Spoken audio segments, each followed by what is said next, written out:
All right, it's time to write. The directions say write and or draw. Sequence the life cycle of the frog. Use the words first, next, then, and finally. Boys and girls, when we put events in sequence, we're putting them in the order in which they go. And we use those signal words first, next, then, and finally to alert the reader of where we are in that sequence.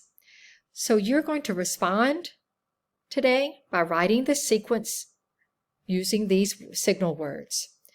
Now you can do that here digitally by changing to edit mode, going over to our tools, opening up a text box, and then you can type right in there first. So we're using words directly from our directions. And then tell what happens first in the frog's life cycle, what happens next, what happens then, and what happens finally, what happens at the end before the cycle starts all over again. So you can respond here in the text digitally, the way that we were just talking about, or you can respond by writing in your writing journal. Either one is appropriate.